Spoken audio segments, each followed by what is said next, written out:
కోసం వెళ్ళినప్పుడు ఉగ్రవాదులు ఎంత దుశ్చర్య పాల్పడడం చాలా దురదృష్టకరం. అలాంటి వాళ్ళని ఎక్కడున్నా మట్టు కరిపించవలసినటువంటి బాధ్యత కేంద్ర ప్రభుత్వం సత్వరమే తీసుకోవాలని కోరుకుంటూ, రాష్ట్రంలో జరుగుతున్నటువంటి దారుణమైనటువంటి స్కాములు కూటమి ప్రభుత్వం చేయడం, దానికి ప్రధానమైనటువంటి లిక్కర్ మాఫియాపై ఒక ఆర్గనైజ్డ్గా, రియల్ ఆర్గనైజర్ ఎవరంటే చంద్రబాబు, ఒక ఆర్గనైజ్డ్గా ఆరితేరినటువంటి వ్యక్తి స్కామ్లను మాత్రం ఎలాగా స్కీముల కింద బయటికి చెప్పినట్టు చెప్పి స్కాముల రూపంలో ఎలా స్కామ్ చేయాలో చాలా దిట్ట చంద్రబాబు అని చెప్పాలి. లిక్కర్ మాఫియా విచ్చలవిడిగా జరుగుతూ అమాయక ప్రజల తాలూకా ప్రాణాలను కూడా హరించే రీతిలో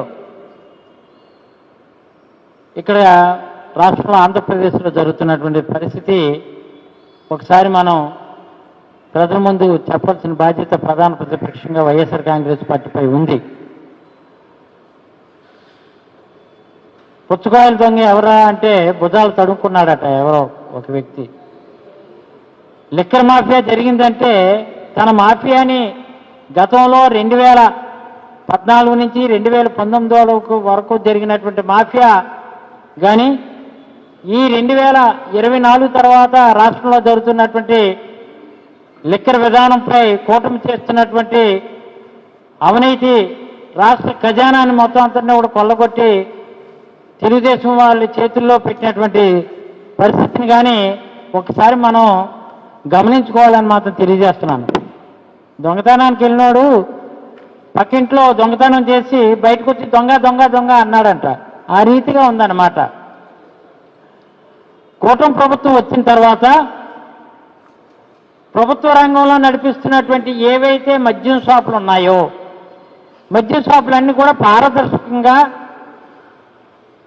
అవి వైఎస్ జగన్మోహన్ రెడ్డి గారి ప్రభుత్వంలో చాలా పారదర్శకంగా ఆ రోజు కొనుగోలు కానీ అమ్మకాలు కానీ పారదర్శకంగా షాపులు రన్ చేస్తే ప్రభుత్వ దుకాణాలన్నీ బ్రాంచ్ షాపులన్నీ కూడా అవి క్లోజ్ చేసి ప్రైవేట్ వ్యక్తులు కాదు కూటమి తాలూకా మాఫియా వ్యక్తులు కాదు తెలుగుదేశంలో బాగా మెక్కినటువంటి గతంలో అనుభవం ఉన్నటువంటి ఈ తెలుగుదేశానికి సంబంధించినటువంటి కూటమి నాయకుల చేతిలోకి మద్యం దుకాణాలన్నీ పెట్టడం, ప్రభుత్వ దుకాణాలన్నీ కూడా మూసివేయడం ఎంత ఘోరం అంటే అంత ఘోరంగా చేసినటువంటి పరిస్థితి మనం ఒకసారి లెక్కేసుకోవాలి.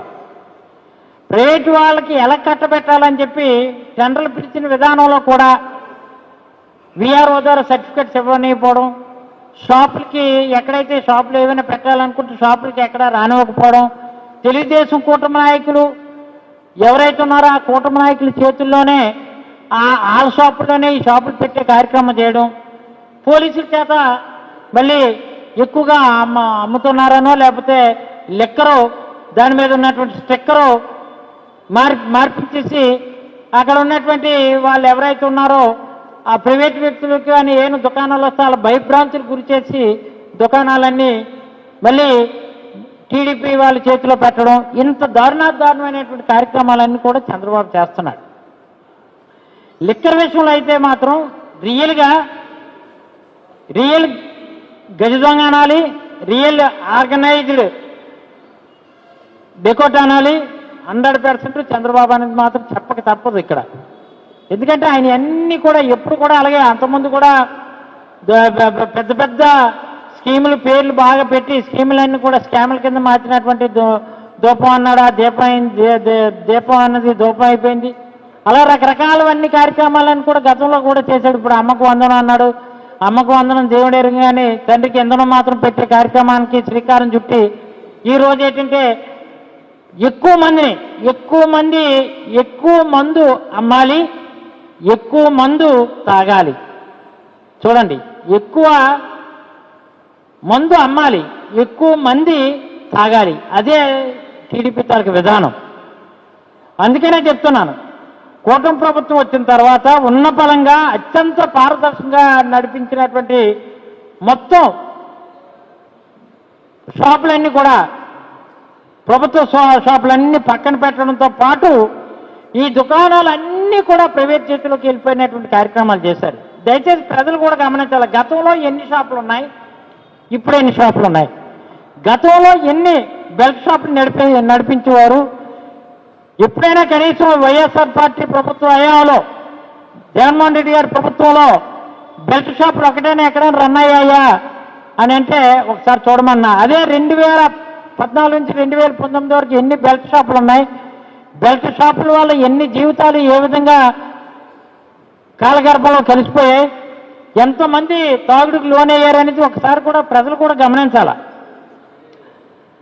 ఈరోజు మొత్తం టీడీపీ నాయకుల ఆధీనంలో దుకాణాలన్నీ కూడా మాఫియా చేతిలోకి వెళ్ళిపోయాయి. ఆ మాఫియా ఎవరు? కూటమి నాయకులు. అంతేకాదు ప్రతి క్వార్టర్ బాటిల్ ఉంటుంది, క్వార్టర్లో ఆ బాటిల్ సుమారు 20 రూపాయలకి అక్కడ ఉన్నటువంటి బాటిల్ పైన ఉన్నటువంటి ధర కన్నా సుమారు 20 రూపాయలు పైన 20 రూపాయలకి అమ్ముతున్నారు ఒక్కొక్క స్టిక్కర్ పీకిసి అదనంగా క్వార్టర్కి. అంటే 4 క్వార్టర్లకి 80 రూపాయలు అదనంగా చీప్ దీని మీద అమ్మే కార్యక్రమం చేస్తున్నారు. ముందస్తు వ్యూహంతో తనకు నచ్చిన ప్రైవేట్ కంపెనీలు ఏవైతే ఉన్నాయో దానికి ఒక సర్వే చేయించి ఆ సర్వే చేయించినటువంటి ఆ సర్వేకి ఆధారంగా వాళ్ళకి కావలసిన బ్రాండ్లు ఏ అవసరం ఉన్నాయో అవి మాత్రమే అమ్మేటట్టు కూటమి నాయకులు చేసే కార్యక్రమం చేస్తున్నారు. మళ్ళీ ఆ బ్రాండ్లు తనకు నచ్చిన డిస్టరీ వాళ్ళకి పర్మిషన్ ఇచ్చే కార్యక్రమం చేస్తున్నారు. ఎంత క్వాలిటీని కంప్లీట్గా ధర తగ్గించేసి అదేమో 99 రూపాయలకి అమ్ముతున్నట్టు పెద్ద ఆర్భాటాలు చేస్తున్నటువంటి కార్యక్రమం చేస్తున్నారు. అంటే ఇక్కడ జగన్మోహన్ రెడ్డి గారు ఎంతైతే లెక్కలు తగ్గించేశారో జగన్మోహన్ రెడ్డి గారి కన్నా ఈరోజు మనం బాగా మద్యం చాలా తక్కువకు అమ్ముతున్నాం అని బయటికి ప్రచారం చేసుకుంటూ లెక్కల్ని అమ్మకాలు పెంచడమే లక్ష్యంగా కూటమి ప్రభుత్వం చేస్తున్నటువంటి విధానాన్ని ప్రజలు గమనించాలని, ఈ అమ్మకాలు చేస్తున్నప్పుడు వెనకాతల పర్మిట్ రూమ్స్ ఉంటుంటాయి తాగడానికి. పర్మిట్ రూమ్స్ ఎక్కడా లేవు, గతంలో ఎక్కడ పర్మిట్ రూమ్స్ ఇవ్వలేదు. పర్మిట్ రూమ్స్ ఇచ్చినందుకు కూడా డబ్బులు వసూలు చేసే కార్యక్రమం కూటమి నాయకులు చేస్తున్నారు. ఇది నిజమా కాదా? దయచేసి ఇది ప్రజలందరూ గమనించాలా. అంటే ఇప్పుడు ఏదో రకంగా తప్పుడు కేసులు వైఎస్ఆర్ కాంగ్రెస్ పార్టీ బనాయించకపోతే మళ్ళీ మేము మా హయాంలో జరిగినటువంటి లిక్కర్ మాఫియా కానీ, ఆ రోజు చంద్రబాబు నాయుడుపై కానీ, ఆ రోజు ఎక్సైజ్ శాఖ మంత్రిగా ఉన్నటువంటి రవీంద్రబాబుపై పెట్టినటువంటి కేసులు కానీ, ఆ ఎఫ్ఐఆర్లు కానీ, ఎఫ్ఐఆర్ నెంబరు క్లియర్గా ఎఫ్ఐఆర్ నెంబర్ అయితే 18/2023 ఇక్కడ ఎఫ్ఐఆర్ నమోదు చేసినటువంటి పరిస్థితి క్లియర్గా ఉంది. ఆ ఎఫ్ఐఆర్ నెంబర్లన్నీ కూడా బయటకు వచ్చేస్తాయి అని చెప్పి ఇప్పుడు వైఎస్ఆర్ పార్టీపై ఉన్నటువంటి వాళ్ళ మీద దొంగ కేసులు పెట్టే కార్యక్రమానికి శ్రీకారం చుట్టూ అవి రాకుండా అవి తొక్కుపెట్టే కార్యక్రమం కూటమి నాయకులు చంద్రబాబు చేస్తున్నటువంటి కార్యక్రమాన్ని ఈరోజు తెలియజేస్తున్నాం. ఎందుకంటే ఇది ఇంతగా ఎందుకు చెప్తున్నానంటే ఈ దెబ్బలోనే కాదు, చంద్రబాబు గతంలో కూడా విపరీతమైన అవినీతికి పాల్పడ్డారు లిక్కర్ విషయంలో. 2014, 2019లో చంద్రబాబు అయితే A3గా ఉన్నాడు అప్పుడు ఉన్నటువంటి కేసులో, రవీంద్రబాబు అయితే A2గా ఉన్నాడు, అప్పుడు ఉన్నటువంటి ఎక్సైజ్ కమిషనరు A1గా ఉన్నాడు. అదొక ఆ కేసులన్నీ అలా ఉంటుండగా అది ఏసీబీ కోర్టులో పిటిషన్ వేసి కూడా ఉంది. ఇప్పుడు ఇక కాకుండా ఎఫ్ఐఆర్ నమోదైంది మాత్రం ఆ కేసు మాత్రం బయట తీరు. వైఎస్ఆర్సీపీ హయాంలో వైఎస్ఆర్సీపీ ఏదైనా ఒక అలిగేషన్ పెట్టి, అలిగేషనే కాదు వైఎస్ఆర్సీపీ హయాంలో నమోదైనటువంటి ఆ దృష్టికి వచ్చినటువంటి కేసుని అప్పుడున్నటువంటి నాయకుల మీద పెట్టినట్టు పెట్టి అదేది వీలే కేసు బయటికి ఇరికించినట్టు చెప్పి ఇప్పుడు ఏంటంటే ఆ నాయకత్వం మీద ఆ నాయకత్వాన్ని వీక్ చేసే కార్యక్రమం చేస్తూ ఇందులో కూడా జగన్మోహన్ రెడ్డి గారు ఉన్నారనేది జగన్మోహన్ రెడ్డి గారి పేరు జోడించాలని ప్రయత్నం చేస్తున్నారు. ఇప్పుడు ఎంక్వైరీ జరుగుతున్నాయి, ఎంక్వైరీలో అన్నీ తీయాలా. ఆ రోజు చంద్రబాబు నాయుడు పేరు నమోదైనటువంటి కేసులు ఏవైతే ఉన్నాయో అవి కూడా బయటకు తీయాలి. ఇప్పుడు ఇందులో ఎక్కడైనా సరే గతంలో మా హయాంలో జరిగినటువంటి ఏమన్నంటే అవి వెలికి తీసి ఎంక్వైరీ చేయండి, తెలుస్తుంది. అంతేగాని మీరేదో పతివ్రతలు, వీళ్ళేమో పతితులు అనే రీతిలో ఇలా చేయడం అనేది మాత్రం చాలా సహించలేనిది. అంతేకాకుండా ఈరోజు మద్యం విషయంలో నిజంగా మద్యం ఏర్లై పారుతున్నటువంటి పరిస్థితి గ్రామాలకు కనిపిస్తుంది. విపరీతమైన బెల్ట్ షాపులు కూడా అక్కడ గ్రామాల్లో ఆక్షలు వేయడం, ఆక్షలు వేసి అక్కడ వేలం పాటలు పాడడం. ఆ వేలం పాటల్లో వచ్చినటువంటి అంటే రాష్ట్ర ఖజానాని ఎంత కొల్లగొడుతున్నారంటే రాష్ట్రానికి రావాల్సినటువంటి సొమ్ము సుమారు 5,000 నుంచి 6,000 కోట్లు రావాల్సిన సొమ్ముని అంతటిని కూడా ఏంటంటే తెలుగుదేశం నాయకులు బడాబాబులకి, అప్పుడున్నటువంటి చంద్రబాబు పెంచి పోషించినటువంటి లిక్కర్ మాఫియా నాయకులకు వెళ్ళడం, మళ్ళీ అది తిరిగేమో క్విట్ ప్రో కింద మళ్ళీ అవన్నీ కూడా చంద్రబాబు జేబులోకి రావడం జరుగుతున్నటువంటి కార్యక్రమం. ఈ సందర్భం ఒక మాట చెప్తాను. నంద్యాల మాజీ ఎంపీ ఎస్పీవై రెడ్డికి చెందిన ఎస్పీవై ఆగ్రో ఇండస్ట్రీకి, మన ఈరోజు స్పీకర్గా ఉన్నటువంటి అయ్యన్న పాత్రుడికి చెందినటువంటి విశాఖ డిస్టిలరీకి మాజీ మంత్రి యనమల రామకృష్ణుడు అల్లుడా బామ్మర్ది అనుకుంటా, వియ్యంకుడు అనుకుంటాను, పుట్ట సుధాకర్ కంపెనీ పిఎంకే డిస్టిలరీ అని అప్పట్లో అడ్డగోలుగా మేలు చేకూర్చే కార్యక్రమం చంద్రబాబు నాయుడు పూర్తిగా అడ్డదారులు తొక్కారు. ఇది వాస్తవం. ఇందుకోసం ఏకంగా 2012లో మొత్తం మద్యం పాలసీనే మొత్తం మార్చేశారు. 2012లో మద్యం పాలసీని మార్చడం కాదు, క్యాబినెట్లో 2,984 కోట్లు పన్నులు 2012 నుంచి 2015 వరకు 2,984 కోట్లు రాగా 2015లో కొత్త పాలసీని తీసుకొచ్చి ఏం చేశారంటే పన్నులు రాకుండా చేసి ఆ డబ్బుని అంతటినీ కూడా వెనక నుంచి తెలుగుదేశం నాయకుల చేతిలో వెళ్ళేటట్టు, ఇదే అయ్యన్ పాత్రుడికి, ఇదే యనమల రామకృష్ణుడు, వియ్యంకుడు సుధాకర్కి వీళ్ళందరికీ చెందేటట్టు ఈ కార్యక్రమాలు చేశారు. అంతేకాదు, ఇదొకటే కాదు, 2 బ్యావరేజీలు 3 డిస్టిలరీకి లబ్ధి చేకూర్చడం కోసం చంద్రబాబు నానా క్విట్ ప్రో కింద మొత్తం 1,300 కోట్లు నష్టం రాష్ట్రానికి, ప్రభుత్వానికి రావాల్సిన వాటానే రాకుండా చేసినటువంటి కార్యక్రమాలు చేశారు. అంతెందుకు 2019 జగన్మోహన్ రెడ్డి గారు అధికారంలోకి వచ్చే ముందు, ఎన్నికల నోటిఫికేషన్ వచ్చే ముందు కూడా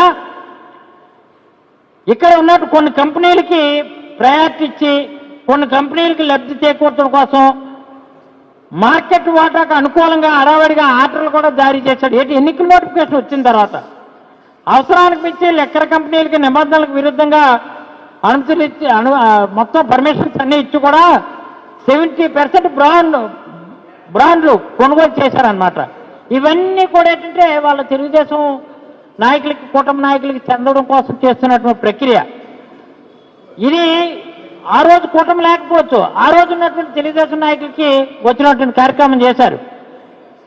అందుకని ఈరోజు స్పష్టంగా ఇవన్నీ ఎక్కడ బయటకు వస్తాయి, ఇవన్నీ ఎక్కడ బయటకు అవుతారని చెప్పి ఇక్కడ ఉన్నటువంటి మన బ్రాండ్లు ప్రివిలేజ్ ఫీజు రద్దు చేస్తూ 2015లో ఏం చేశారు, క్యాబినెట్ అప్రూవల్ ఈ బార్ షాప్లో ఇవన్నీ కూడా ఏమిటి మాది పన్నులు తగ్గించండి అని వాళ్ళు రిప్రజెంటేషన్ ఇచ్చినట్టు, అసలు క్యాబినెట్ మీటింగ్లో ఆ రిప్రజెంటేషన్ ముందుగా ఇవ్వలేదు, ఇవ్వకపోయినా ఇచ్చినట్టు క్రియేట్ చేశారు. తర్వాత ఇచ్చి ఏం చేశారంటే వాళ్ళు తగ్గించమన్నారు కాబట్టి తగ్గించమన్నారు. కానీ అవన్నీ కూడా చంద్రబాబు నాయుడుకి అయ్యాలని, అంటే లిక్కర్ స్కామ్ ఎంత స్కామ్ జరిగిందంటే కోట్లాది రూపాయలు రాష్ట్రానికి రావాల్సినటువంటి ఆదాయాన్ని కొల్లగొట్టి ఈరోజు చంద్రబాబు చేసినటువంటి ప్రక్రియ ఆ రోజు చేస్తే మళ్ళీ అదే వరవడి, అదే అడుగులు వేస్తూ ఈరోజు గ్రామాల్లో ఉన్నటువంటి పరిస్థితులు కానీ, గ్రామాల్లో ఉన్నటువంటి తెలుగుదేశం మాఫియా కూటమికి కానీ పూర్తిగా లబ్ధి చేకూర్చే విధంగా చేయడం ఎంత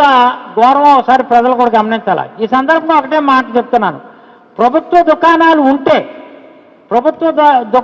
ఉంటే లంచాలు వస్తాయా? ప్రైవేట్ దుకాణాలు ఉంటే లంచాలు వస్తాయా? లేదు, పర్మిషన్ లేకపోతే లంచాలు వస్తాయా? అడ్డుగోలుగా పర్మిషన్లు ఇచ్చి పర్మిట్ రూములు పెట్టుకోండి అని అంటే లంచాలు వస్తాయా? ఈరోజు పర్మిట్ రూములకి అడ్డుగోలుగా పర్మిషన్లు ఇచ్చేసి పర్మిట్ రూములు ఉన్నాయని చెప్పేసి అక్కడ బ్లాక్ మార్కెట్లో మద్యం అమ్మే కార్యక్రమం చేస్తున్నారు. పర్మిట్ రూములే కాదు, క్వాలిటీ మందు తేకుండా స్టిక్కర్లు మార్చేసి లిక్కర్ స్కామ్లు చేయడంలో కానీ, లేదు ప్రభుత్వ దుకాణాలు తీసి ప్రైవేట్ దుకాణాల వాళ్ళకే ఈ దుకాణాలు అంటిపెట్టే కార్యక్రమం కానీ, ఇవన్నీ కూడా చేస్తున్నటువంటి కార్యక్రమాలన్నీ కూడా మనం తెలుసుకోవాలని, దీనిలో ఇక్కడ అవన్నీ ఎక్కడ ఇలా బయటకు వచ్చి ఇష్టం వచ్చినట్టు మొత్తం షాపులు బెల్ట్ షాపులు కానీ అయితే టోటల్గా కానీ మనం చూసుకోగలిగితే మొత్తం అప్పటికిప్పుడుకున్నటువంటి తేడా అయితే ఒక మాట చెప్పగలను. 33% మద్యం దుకాణాలను మా హయాంలో జగన్మోహన్ రెడ్డి హయాంలో 33% మద్యం దుకాణాలు తీశారు. తీయడమే కాదు 4380 నుంచి 2934 షాపులు మాత్రమే రాష్ట్రంలో అవకాశం కల్పించారు. మద్యం దుకాణాలకు అనుబంధంగా 43,000 బెల్ట్ షాపులు ఉండి బెల్ట్ షాపులు తీశారు మా హయాంలో. కానీ ఇప్పుడు 43,000 బెల్ట్ షాపులు ఇష్టారాజ్యంగా ఈ రోజు 45,000 బెల్ట్ షాపులు మళ్ళీ పెరిగాయి. ఒకసారి ఆలోచన చేయమని చెప్తున్నా. మద్యందారులు ఇప్పుడున్నటువంటి మందు ఏదైతే ఉందో అప్పుడు జగన్మోహన్ రెడ్డి అయ్యాలో షాప్ కొట్టేది కాబట్టి తాగే వాళ్ళు కూడా కొంచెం జాగ్రత్త పడేవారు. ఈ రోజు ఏం చేశారంటే కొన్ని బ్రాండెడ్ ఏమున్నాయో అవన్నీ కూడా తీసుకొచ్చి వాళ్ళతో మాట్లాడుకొని అప్పుడు ఎంతైతే మీరు ఇక్కడ ఉన్నటువంటి బ్రాండ్స్ అమ్ముతున్నారో అమ్ముతున్నటువంటిది అంతకన్నా ఎంతైతే అప్పుడు జగన్మోహన్ రెడ్డి హయాంలో రిలీజ్ చేసేది అంతకన్నా మీకు మేము 20% ఇంక ఎక్కువ తీసుకుంటామని చెప్పి అవే బ్రాండ్లు కూడా అమ్మే కార్యక్రమం చేస్తూ అదనంగా కొత్త బ్రాండ్లకు కూడా అప్పుడు ఎంత రిలీజ్ అయ్యేది కాకుండా కొత్త బ్రాండ్లు తీసుకొచ్చి మద్యాన్ని విచ్చలవిడిగా రాష్ట్రం అంతా కూడా చేస్తున్నటువంటి కార్యక్రమం చేస్తున్నారు. అంటే లంచాలే పరమావధిగా కూటమి నాయకత్వం ఎక్కువ డబ్బు బుక్కడం మెక్కడం దొంగచాట్లు నొక్కడం ఈ కార్యక్రమం చేయడంగా అది ప్రధానమైన ఎజెండా కింద చంద్రబాబు హయాంలో జరిగినటువంటి కార్యక్రమాన్ని మనం ఒకసారి ప్రజలందరూ గమనించాలని మనం చేసుకుంటూ ఇక నెలకి 50 కోట్ల నుంచి 60 కోట్ల చొప్పున రాజు కేసిరెడ్డి వసూలు చేశాడని వైఎస్ఆర్సీపీలో ముఖ్య నాయకులకు ఇచ్చారని కేసు పెట్టారు. మేమేమి ఆ కేసులు మాఫీ చేయమని అన్నాం. రాజు కేసిరెడ్డి ఆ నిధులు దేశంలో వివిధ చోట్ల కూడా బాగా పెట్టుబడి పెట్టారని అంటున్నారు. తీయండి, వెలికి తీయండి, దొంగలైతే పట్టుకోండి, లోపల వేయండి.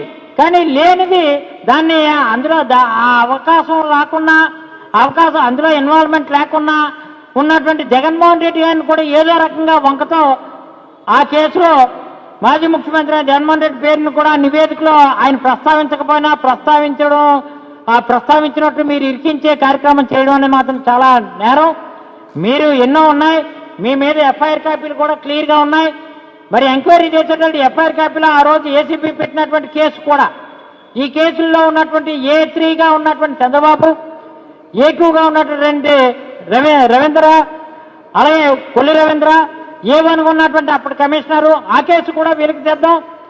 ఆ కేసులు చేయండి. మళ్ళీ జగన్మోహన్ రెడ్డి మీరు ఎన్నైతే లెక్కర్ స్కామ్లు గతంలో చేశారో ఇప్పుడు నేను చెప్పినటువంటి స్కామ్లు కూటమి నాయకులకి ఏ విధంగా బడాబాబులకి మీరు ఇప్పుడున్నటువంటి బ్రాండ్లు అడ్డుగోలుగా పర్మిషన్లు ఇచ్చి అడ్డుగోలుగా లంచాలు తీసుకున్నటువంటి కార్యక్రమాలు కూడా వెలికి తీసి వాటి మీద ఎంక్వైరీ చేయండి. ఎంక్వైరీ చేసి ఎవరో దోషులు ఎవరు నిర్దోషులు తేల్చారు తప్ప కక్ష సాధింపు చర్యగా రెడ్ బుక్ రాజ్యాంగంతో ఇది ఏంటంటే ఏదో రకంగా వైఎస్ఆర్ కాంగ్రెస్ పార్టీని అభాస్పాలు చేద్దాం అనుకుంటే మీరే నవ్వుల పాలు అయిపోయే పరిస్థితి ఉంటుందని చంద్రబాబుకి, కూటమిలో ఉన్నటువంటి ఈ లిక్కర్ మాఫియా నాయకులకి, అలాగే లోకేష్కి మీరు మాత్రం ఒళ్ళు దగ్గర పెట్టుకొని కళ్ళు మూసుకొని దయచేసి ప్రవర్తించొద్దు. ఒళ్ళు దగ్గర పెట్టుకొని నడుచుకొని అప్పుడున్నటువంటి కూడా మీ నిజాయితీ నిరూపించాలన్నా మీ పారదర్శకత బయటపడాలనుకున్నా మీరు దయచేసి మీ మీద ఉన్నటువంటి కేసుల మీద కూడా ఎంక్వైరీ అవన్నీ తిరిగి ఓపెన్ చేయండి. అప్పుడు ఎవరి దోషులు ఎవరి నిర్దోషులో తెలుస్తుందని తెలియజేసుకుంటూ ప్రజలు ఈ విషయంలో కూడా ప్రజలందరూ రాష్ట్ర ప్రజలు గమనిస్తున్నారు. ఇది పూర్తిగా వైఎస్ఆర్సీపీపై ప్రజల కార్యక్రమానికి ప్రధాన ఎజెండా కింద కూటమి నాయకత్వం చేపట్టిందని మాత్రం తెలియజేసుకుంటూ ఎన్నో స్కాములు ఉన్నాయి. అవి స్కీములుగా మలిచే ఆర్గనైజరు చంద్రబాబు అనేది అందరికీ తెలిసిన విషయమే. ఇది గమనించుకోవాలని తెలుసుకోవాలని అందరికీ తెలియజేసుకుంటూ నమస్కారం. ఎఫ్ఐఆర్